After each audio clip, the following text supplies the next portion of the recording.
Good afternoon, ladies and gentlemen. It is your boy Shad Talks Graps, and we are back with another installment of the Wrestling Republic Daily Broadcast.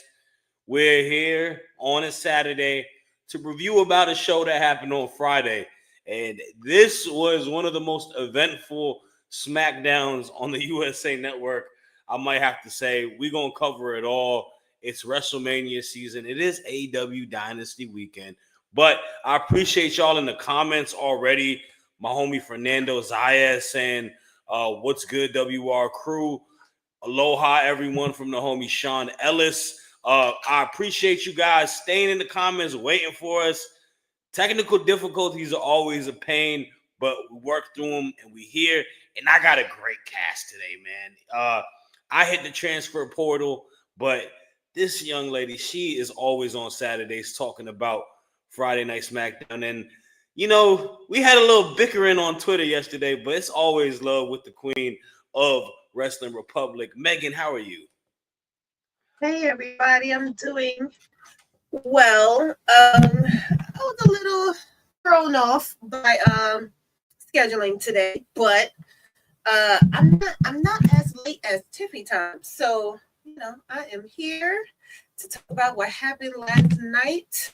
And y'all just don't jump me in the comments. That's all I'm asking. Thank you. Nah, we keeping it civil over here. No jumping allowed. You know what I'm saying? It's gonna be a good one. Last but not least, we got one of my favorite people in Wrestling Republic. One of the youngest dude on the team, arguably, but he probably has more wealth of knowledge than a lot of us, man. One of the best reviewers on our platform as well, David Sheldon. How you doing, dude? Thank you very much. It's very excited to be here. Thank you. That was a wonderful intro. I feel very special. I'm very excited to be here today to talk Friday Night SmackDown. I apologize as well for the technical difficulties. My entire sound system decided to blow just before we were about to go on air, but it's fixed now. I can hear everybody fantastically.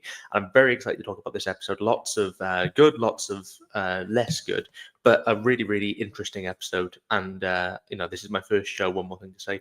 My first show back since I laid the smacketh down on Chaos in the quiz last week. And obviously this week is Megan and Drizzy. So I will be watching with great interest, Megan, and I hope to see you in the final.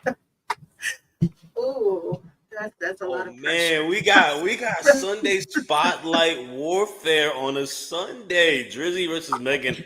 I'm excited for that one. I'm holding no, I'm not picking either side because that's both gang on both sides. But that's gonna be a good one. I'm hyped for that one. I'm excited. I'm gonna definitely be watching that one as well. But let's start with the show, man, and let's start with something that got the internet buzzing. This is the build that is Charlotte Flair and Tiffany Stratton. And last night they went face to face, live mic, moderated by Wade Barrett. And what started to be a regular promo exchange, it went south. It went really south. A lot of personals came out there about, marital status, relationships, infidelity, being a Nepo baby, having squeaky voices. They went the whole 9 yards. And a lot of people are saying, was this a shoot? Was this scripted? I don't know. It does seem like it kind of hit below the belts. And man, this is a difficult one to kind of go through. So I'll start off with that. First and foremost, I want to get Megan, your opinion on this first, and then David, you as well. And then I think we can all kind of converse amongst each other in regards to this. But Megan, what are your thoughts on the promo exchange between Tiffany and Charlotte last night? I'm gonna be honest with you. When the first promo between Charlotte and Tiffany happened, I said, look, Tiffany is gonna have to get personal. She's gonna have to hit below the belt because that's just the way it goes. But when it happened, I felt for Charlotte. Because you know, divorces are not fun. Divorces is not an easy thing to go through. And if what is being said about her recent divorce with Andrade is true, you know, you have to hold some level of sympathy for her, because of the situation that happened. It wasn't, you know, it wasn't a matter of two people just not getting along. It involved other beings. I would be a hypocrite to say that if I was in Tiffany's position, I wouldn't have done the same. Because in this game of war, all is fair. But she did open a can of worms that can't be closed. So with that being said, you know, whatever Ashley does at this point, because this is not Charlotte anymore, you open the door for Ashley's personal business. Okay, whatever Ashley chooses to do from this point on, you got to roll with punches. You got to roll with it. You know, this is what there's an effect to every cause. At every cause, there's an effect, and whatever it is that happens after this, you have to understand that's the consequences of throwing up a woman's hurt, her pain, divorce in her face. And as a woman, you know, Tiffany should have known better. So I'm not going to go too deep into it, but yeah, she's just going to have to live with whatever the consequences is. And we saw something happen because WWE ended up taking that portion, that tweet down. They had it up, they took it down, and then for the digital version of it, they did cut that whole part out. So, you know, I think Charlotte called the higher ups and they made a decision. So whatever happens with this story, I think whatever was supposed to happen, I think is changing now, because they definitely went for each other's throat last night. Yeah, and I'm just gonna be upfront for a second too. I think this is one of the saddest situations that WWE could have, and it's not even the booking's fault within it. It's some of it is their fault, but this was supposed to be Miyagi versus Danielson. This was supposed to be a passing of the torch. This was supposed to be a dream match of two wrestlers that are so similar. One young, one being a vet. You know, a goat in the right to someone who wants to be a potential goat.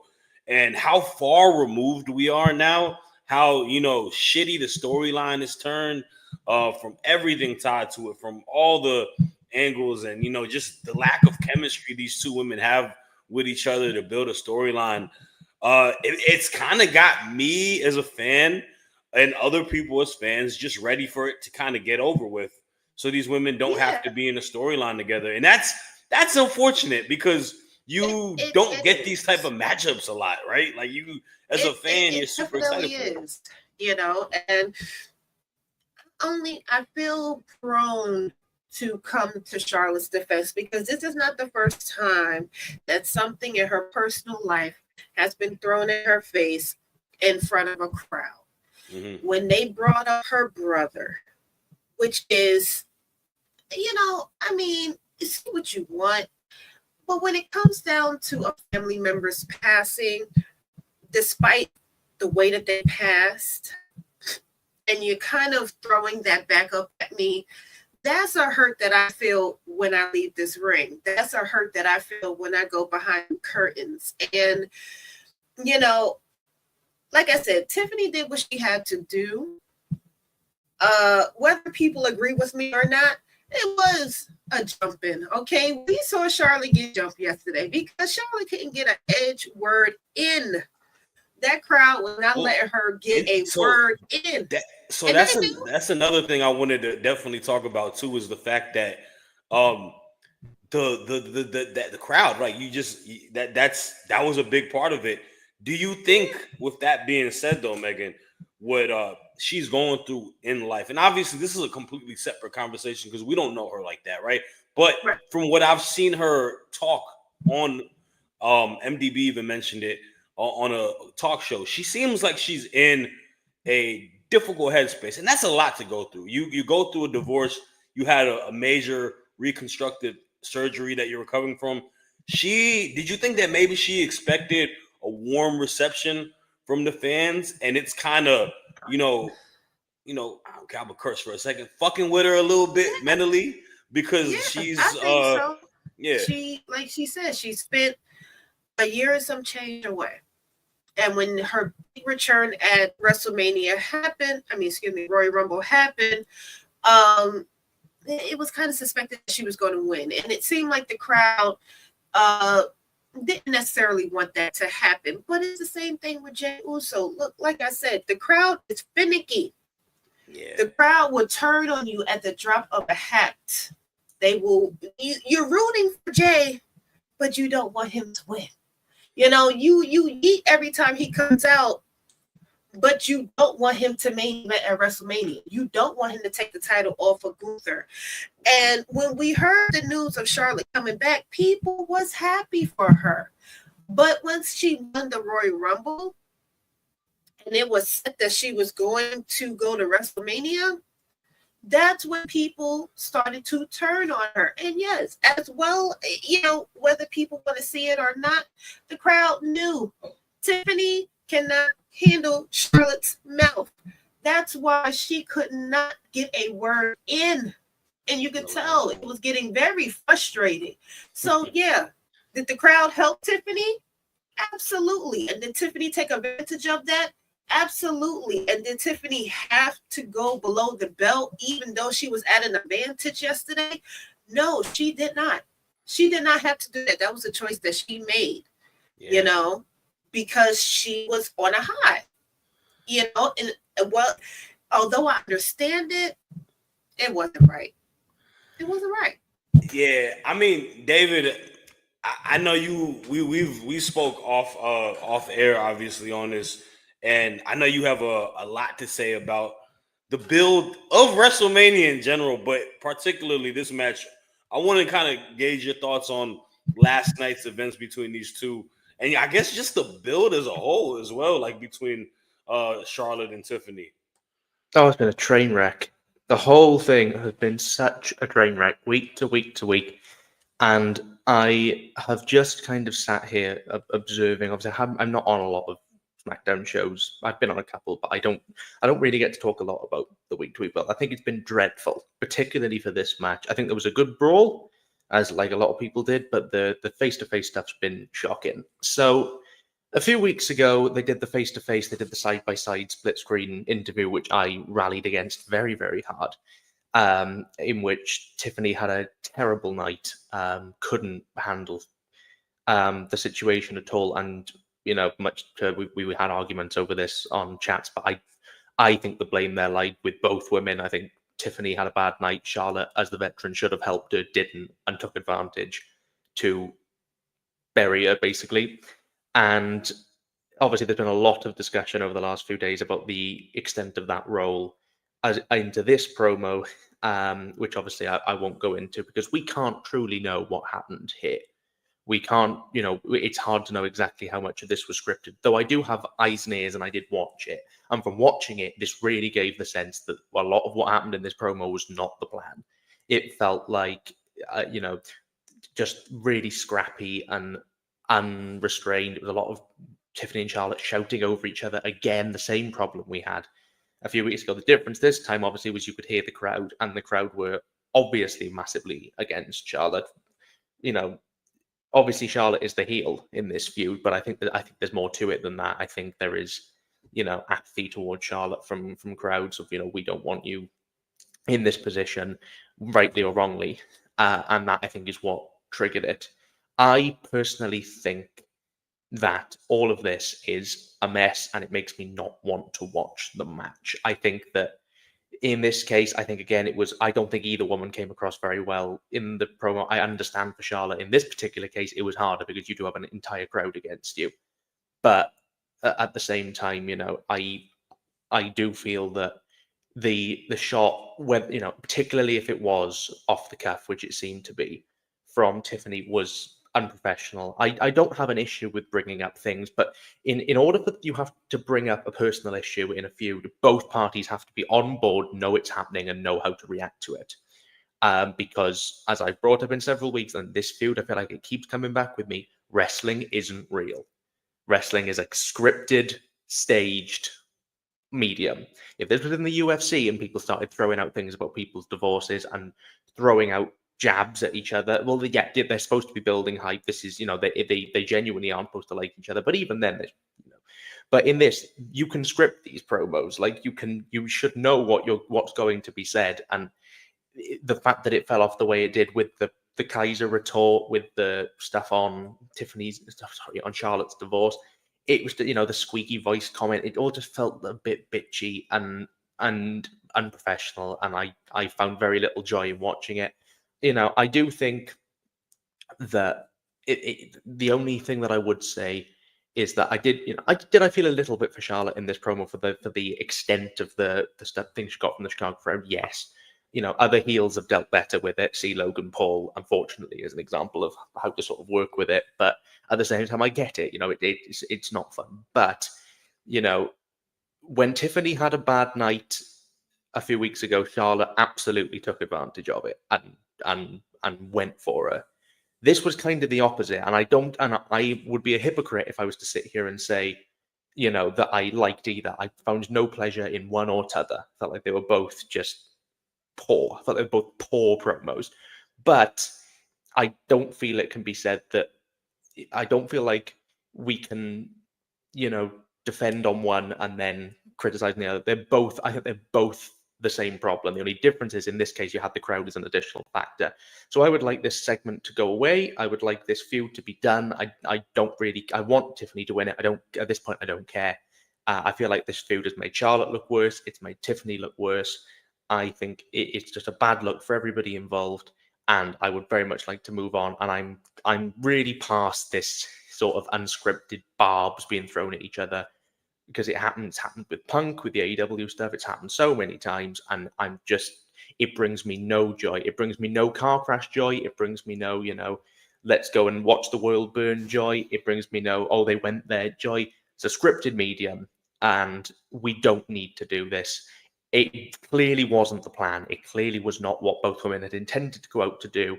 And if two people aren't on the same page, then for me, a segment will collapse. And this is another segment in this feud that just fell apart for me completely.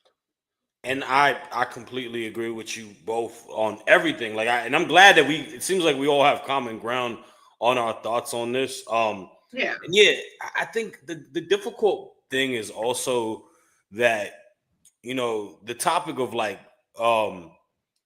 women's wrestling, even people are I think you made a good point of it, with Charlotte.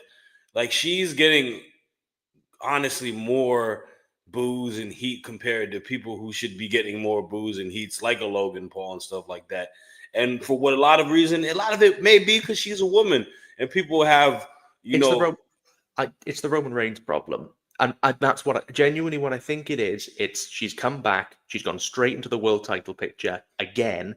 And whether she should be there or not, I won't pass judgment on that. I was personally fine with her going into the feud with Tiffany. I think it was a good idea when it started. What I do think, though, is that her coming out and them basically eliminating the entire field at once at the Rumble so that it was transparent booking, so that, transfer all the heat onto Nia Jax, have Nia Jax eliminate all your fan favorites so that Charlotte can pick off Nia at the end, is the same problem that happened in the 2015 Rumble with Roman, where it was, well, Big Show and Kane will pick off all your favorites and then Roman will come in and win and we'll all meant to cheer him and everyone boos.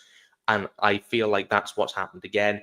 I think Charlotte, I have nothing against. Actually, no, I do have things against Charlotte, which I've brought up before about, I don't think she always, I don't think she always supports in the way that she could. I think she will sometimes go for herself more than others. But in this case, in this promo, I don't think that was necessarily the case. What I do think, though, is that when everybody is, sorry, I've lost my train of thought here.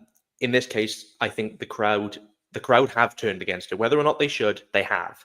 Again, this is not the first time this has happened. This has happened a lot.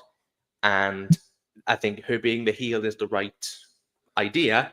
But in order for her to be the heel in this feud, which she is, it's got to be cleaner. It's got to be stronger than this, because at the minute, it's a bad look for everybody involved. For sure. Let's get a couple comments in and go ahead. Yeah, because there's a comment that I saw, and I wanna Which one? directly respond to that.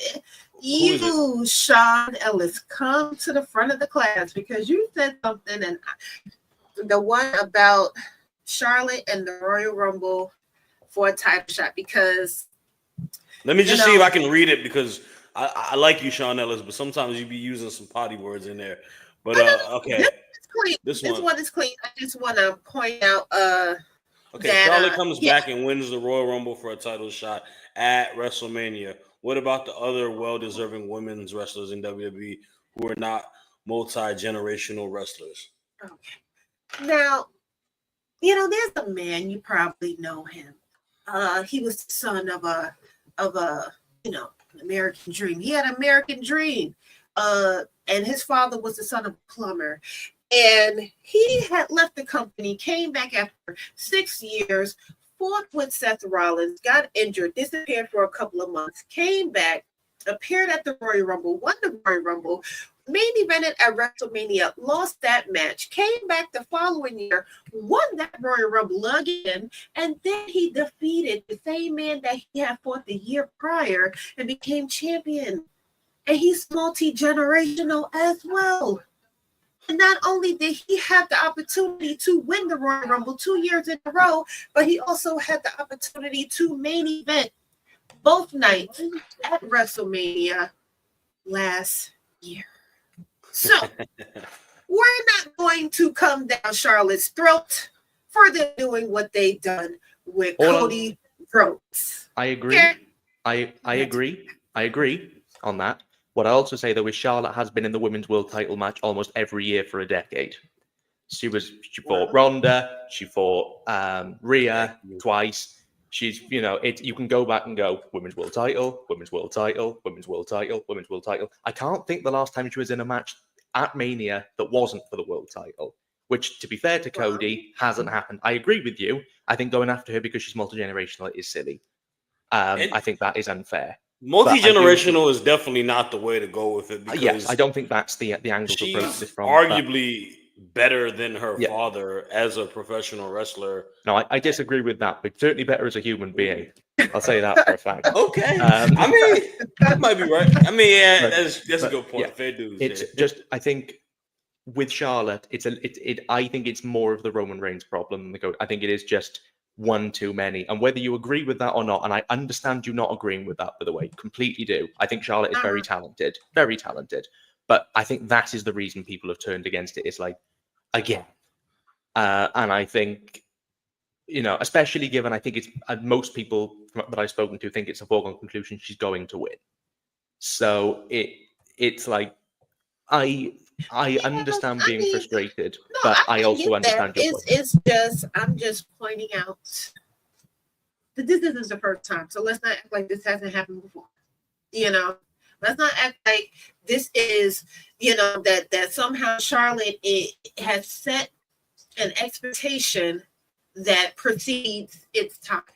This has happened before, and it will happen again. And yes, some Nepo babies is going to have a privilege. This isn't just wrestling. It's in the entertainment business. It's in the movie business. It's in the music business. Like, this isn't just a wrestling thing. Sure. Yes, if your parents or your grandparents or your great-grandparents was famous, you're going to have some sort of advantage to that. Nothing new with that. Nothing under the sun is new. Yeah, So no, I just I wanted to agree, and I point agree that with that out for sure too. because, That's a good it point. just recently happened with Cody, and guess what? He's main eventing at WrestleMania again. And I'm not against that because, like I said, I'm a Cody crybaby. For sure. I'm just pointing out, the hypocrisy in that statement. I got you. No, this was a great conversation. We will have to go to the next topic because we spent a lot of time on that topic, respectfully, and it was good conversation on it, and I love it. So we are going to try to get through these next topics and obviously talk about that main event. But oh man, let's talk about something good. Let's talk about something positive. Ray Phoenix is never mind. He's in the WWE now. I gotta get used to that. Ray Phoenix made his debut last night on SmackDown, and he went against one of my favorite wrestlers in the WWE in NXT, Nathan Frazier. They had a very fun match, man. So super quick, fast paced, but you also got a nice little graps in between. Phoenix gets the win. Phoenix cuts a very passionate, emotional promo after the match saying he is here, he is WWE. And it seems like they're kind of giving him the same red carpet treatment that they gave his brother Penta.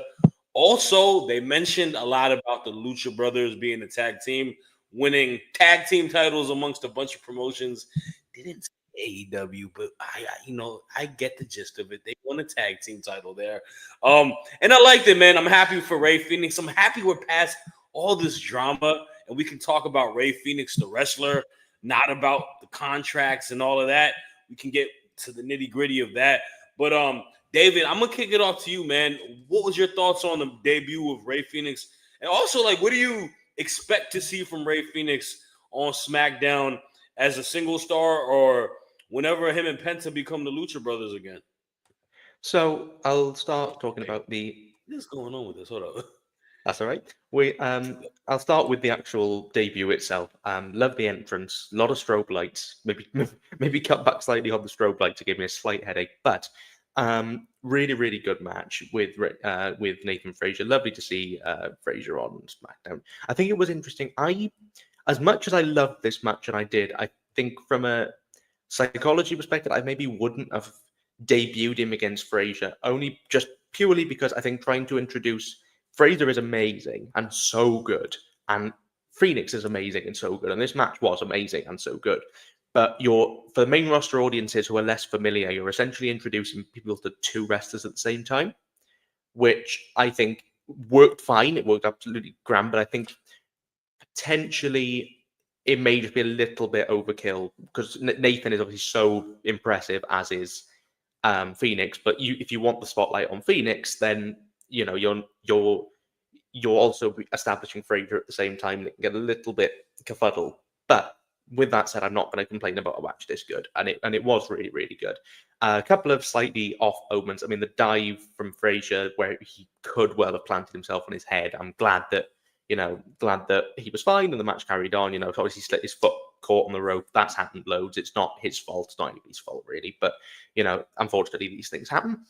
But really, really liked the matchup. Really interesting innovation from Phoenix, and I mean the speed they were wrestling at. I mean, I watch a lot of CMLL, and the speed they were going up resembled the Best Lightning matches from CMLL. Just insane speed, really, really interesting offense from both guys. Really fast paced, really exciting. I would have done with just a little bit more because obviously most of it got lost in a large chunk, but got lost in picture in picture. But even so, really cool ending. Really loved all the moves. Very few complaints here.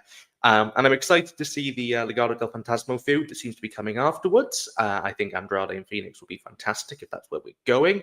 I do think that they will reunite the Lucha Bros soon. I wouldn't do it yet. I'd let them establish themselves on either side because I actually think they're more interesting at the moment as singles guys. And I think you establish them as singles guys, you give those singles dream matches, and then you bring them together and they come for the tag division. Because at the moment, I don't think either tag division is especially strong enough to hold the Lucha Bros at the moment. Potentially the SmackDown tag division is good, but it needs that storytelling advancement. I think it needs that little bit more richness, which maybe, to be fair, the Lucha Bros can provide.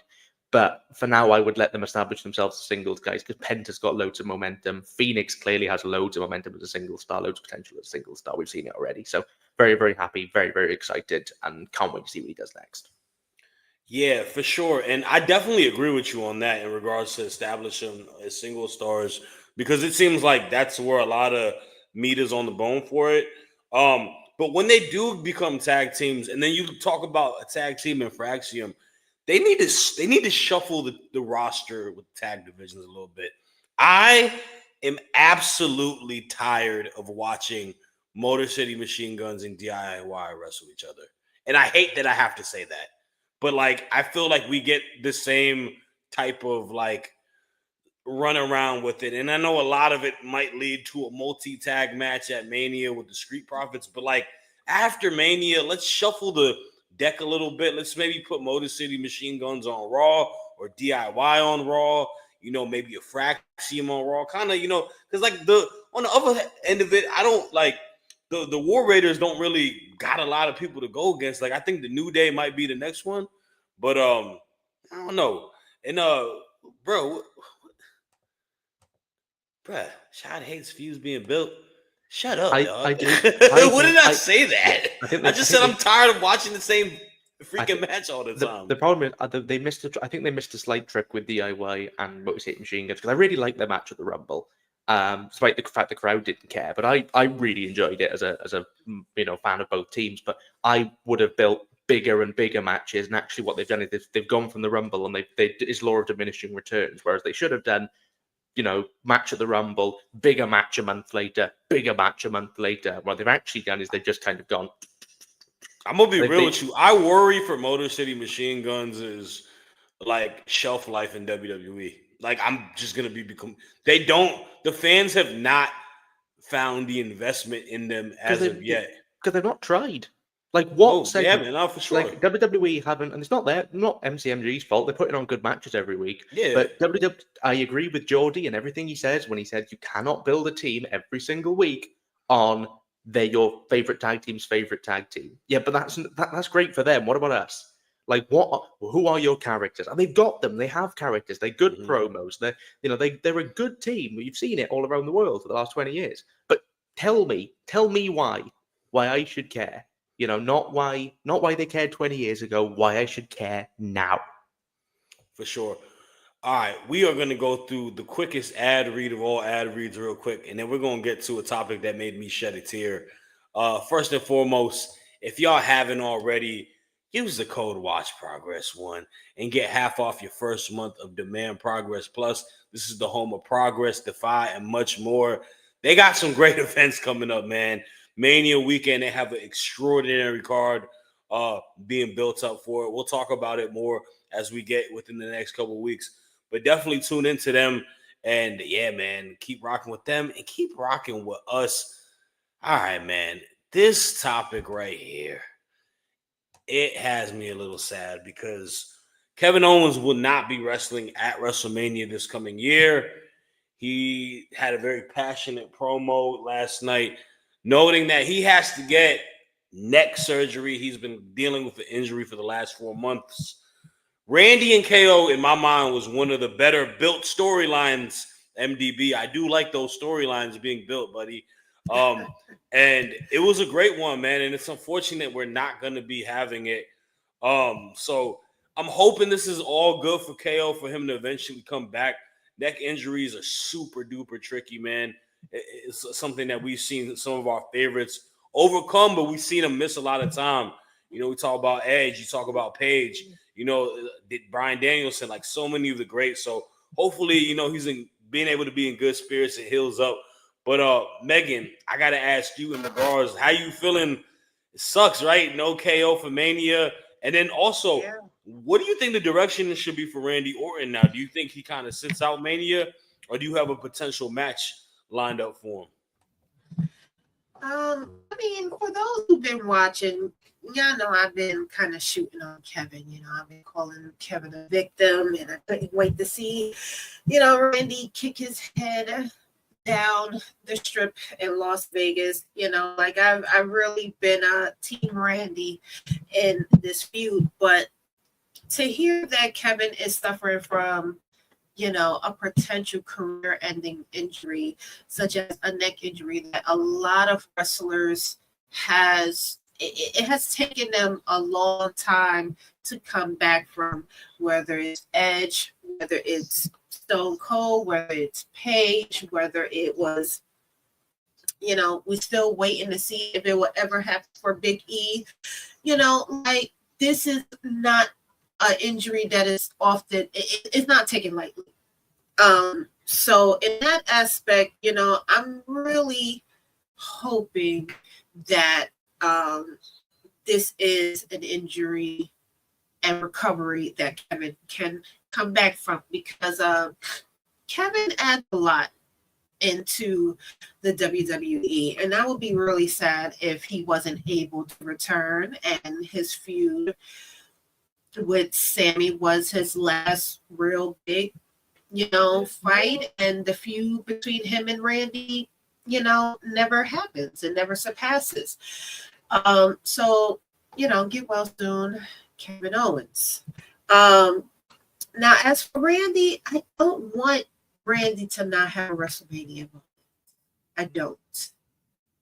And I'm kind of hoping that the RKO on Nick Aldis last night was an indication that maybe, Randy will have his WrestleMania moment, whether it's Nick Aldis, pulling out his boots one last time, or whether it's, Randy kind of making his own match, finding a way to get into WrestleMania one way or another.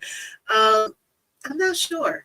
I'm not sure how they're going to play this out, because WrestleMania is literally 2 weeks away.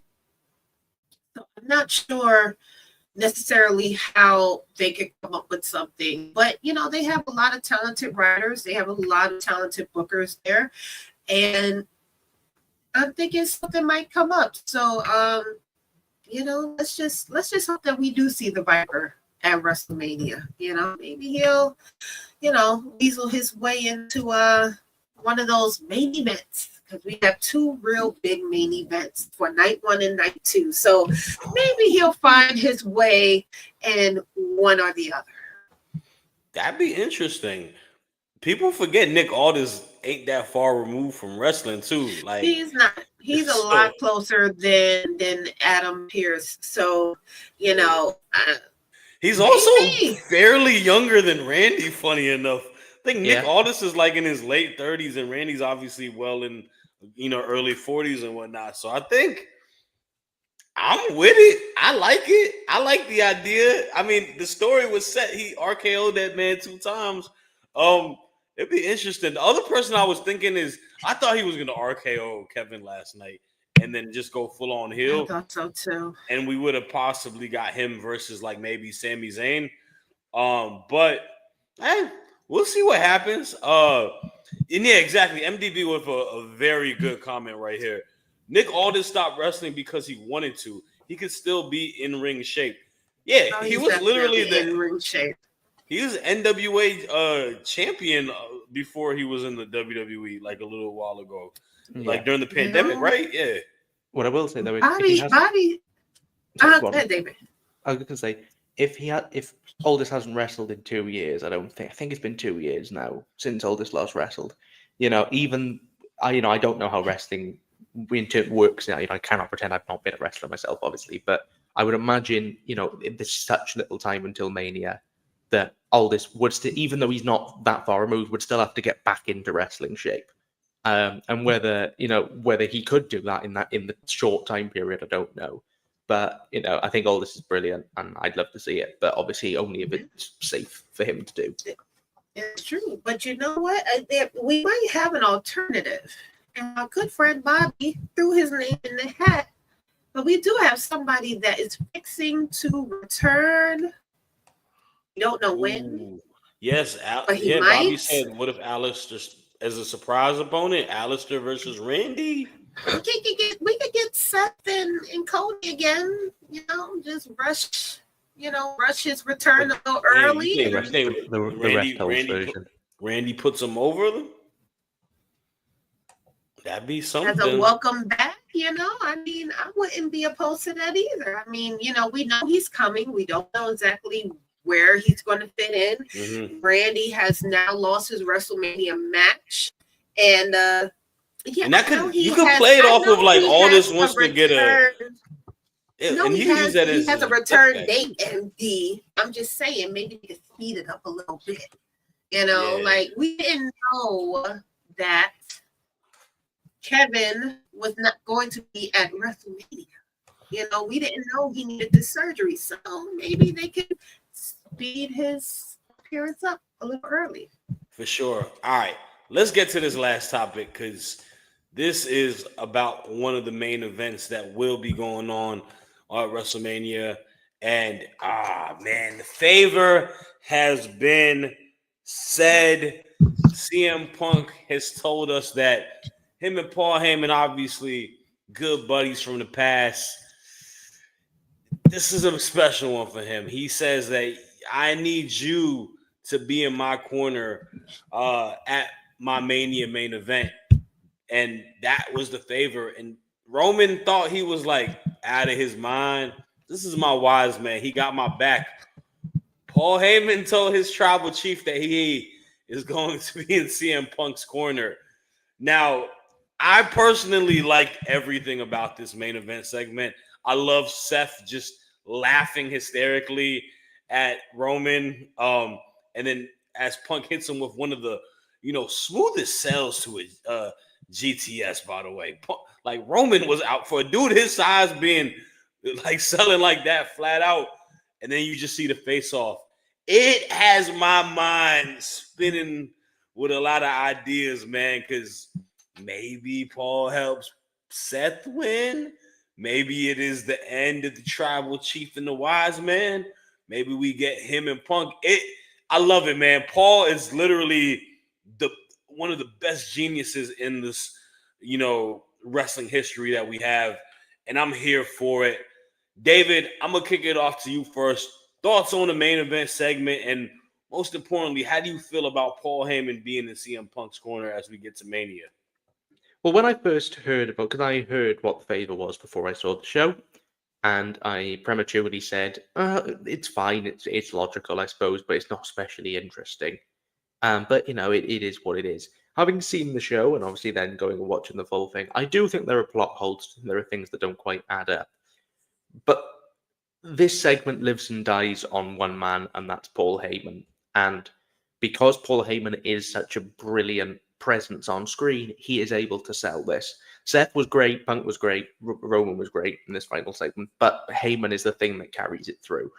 And I don't think the favor on its own is especially, interesting. I certainly the one thing that does sort of thing is that nobody seems to, the fact that nobody seemed to know what the favor was, obviously Heyman included, and Heyman just through the whole show said, yeah, whatever it is, I just said yeah. It's like, I don't think that's really how favors work. Like, because Punk could have said anything. He could have sent him to Azerbaijan. He could have chopped his head off. Like, you would, and yeah, why not? It's such a sort of, it's a weird thing, but you kind of have to leave that logic behind of why would Paul in any way ever accept a thing without knowing what it was. But the segment was really well delivered. The opening promo I thought was a bit rambly, but Punk was in Chicago. That's kind of what it was always going to be. The main event thing was the most interesting thing. I think Heyman is by far the most exciting part of this. And yeah, his reluctance and his kind of, you don't know where his allegiance lies. And so that gives you something going into the main event of Mania. I still think it should be the women's three-way main eventing. But if it's going to be this, fair enough, the stars are big enough and they've got the story now. I think it is going to be really interesting to see how this main event unfolds with regards to Paul Heyman's allegiances. For sure. And it is definitely the outlier to what kind of makes this all glued. And like you said, it makes it more sensible. And yeah, man, I mean, there's a couple comments that I'm going to show first in regards to Paul Heyman. We got the homie I Make Beats. Heyman was great in the segment. He legitimately looked stressed as AF. We got Sean Ellis saying Paul Heyman made a point that CM Punk is a Heyman guy. Roman Reigns has never changed from what he was before, but I don't know if Roman is going to lose at WrestleMania 2 years in a row. It's interesting. it's very interesting to see who might win this main event, because I don't think there is a clear-cut person that you kind of go in thinking that could win. I do think the odds can be there for all three of these gentlemen, and how we progress the story and whatnot. And it is going to be something that, like, something crazy is definitely going to happen. Soul Sessions is in here saying, can't wait to Punk in his first main event. Dreams do come true. Man, why didn't you help him fight out when he was around the pond your way, huh? You ain't, come on. Could have tussled one backstage. So I'm just joking. Megan, I want you to take us home. What are your thoughts on this Paul Heyman dynamic, him being in Punk's corner for Mania? Are you with it? Or do you think it's just a whole bunch of hoopla with that being the favor? I'm with it.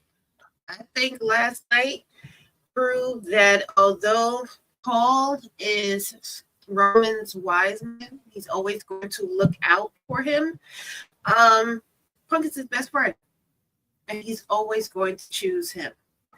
And I don't know how many times Paul has openly chosen someone over Roman, but last night he made a very clear choice.